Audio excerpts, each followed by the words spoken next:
Inna ja'alna ma'alal ardi zinatan laha. Disengaja oleh Allah, disengaja dijadikan dunia itu zinatan, agar kita terpesona, dibuat terpesona, mempesona. Supaya apa? Linabluwahum. Jadi disengaja oleh Allah. Linabluwahum. Nah, kita kembali lagi ingatkan, ada konsep bala. Ya kan, balaun kan? Bala itu artinya kemauan Allah sendiri untuk menguji hambanya. Kemauan Allah sendiri. Allah sepengen udah bisa diatur. Itu bala. Sayang bahasa kita menerjemahkannya keliru, bahwa bala itu negatif. Sehingga ada tolak angin, ada tolak bala. Iya kan? Faktanya kalau Pak Tata S2 saja, itu mudah dosen penguji, pengen peragat sehingga pengen cepat diuji, maka memohon, Profesor, tolong sih saya segera diuji. Sebentar, saya ada acara di Den Haag 2 bulan lagi, ya sih bulan depan lagi. Ya udah nanti pulang saya dari India lah.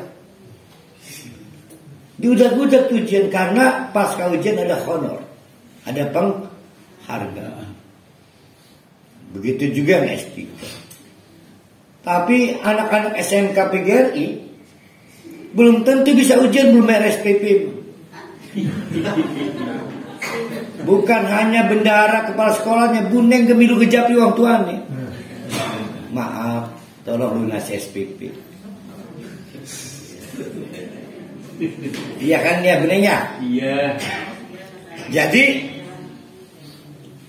ujian itu adalah mekanisme untuk menentukan derajat seseorang. Allah menggunakan mekanisme itu bernama bala atau ibtala. Kalau ibtala berarti ibtala kan tambah 2 huruf, berarti suatu sistem ujian yang terus menerus. Ini bukan ujian, sabar ya, lagi diuji, bukan. Nah, diuji agar, ini menarik nih ya, kalimatnya menarik. Karena Allah menyatakan agar ayyuhum manakah ahsanu amalan, sing paling bagus kualitas atau kualifikasi amalnya. Emang Allah beruruh. Gimana ini cara membacanya? Apakah Allah untuk tahu para hal itu berapa skor skala dari 1 sampai 10 kualitas amalnya harus diuji dulu? Wih, man pirakum kono sih. Allah kan Maha tahu.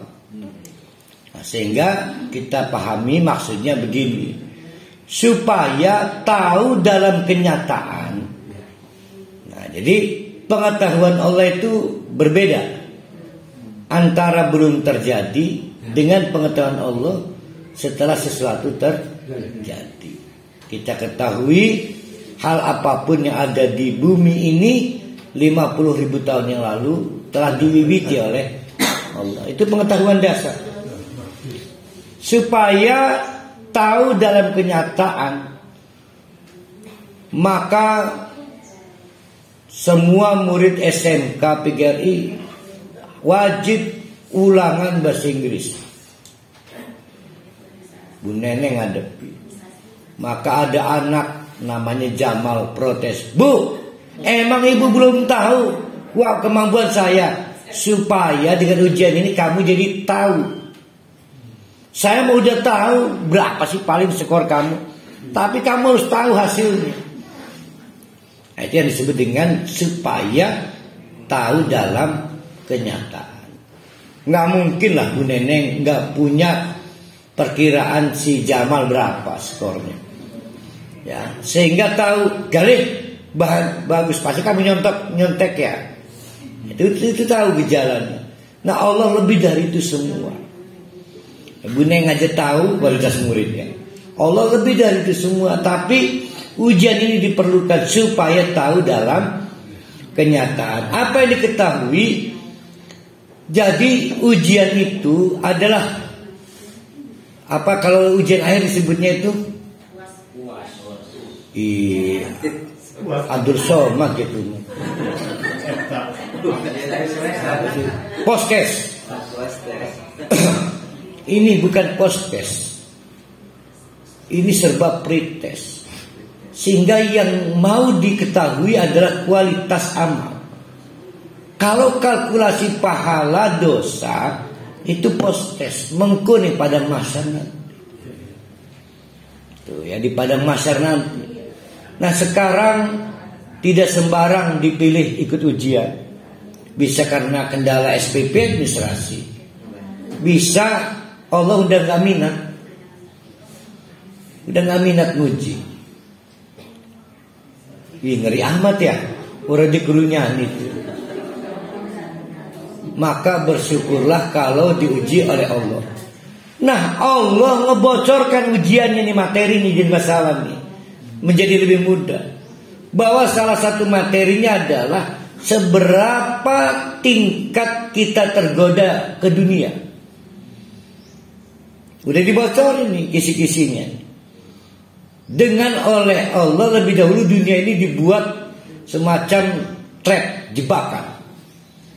Lebih berkilau, lebih terasa harum, lebih menyenangkan, lebih lah. Itu. Nah nanti akan diukur seberapa kemampuan kita menjaga jarak itu. Nah, itu maksudnya. Jadi udah dibocorin duluan materinya, yaitu soal kemampuan kita bertahan dari hiasan dunia. Nah, tokoh sentral yang membawa hiasan dunia bernama Dajjal. Tokoh sentralnya. Nah, sekarang yang lagi melakukan peran Dajjal itu anak-anak Dajjal. Sekarang lagi berkeliaran, mobil bagus, rumah bagus. Rabi nggak mungkin bagus, Rabi ayu. Nah itu anak-anak Dajjal. Jadi jangan berpikir soal ya kayak apa ya makhluk Dajjal itu. Kita bicara soal hal yang memang sudah sedang terjadi, yaitu anak-anak Dajjal. Maka istri yang memaksa suaminya tunduk pada kemewahan dunia, itu namanya istri Dajjal. Istri dari mertua Dajjal. Ya, anak Dajjal. Paham ya ini kenapa surat Al-Kahfi sebegitu penting dikaitkan dengan fitnah Dajjal ya.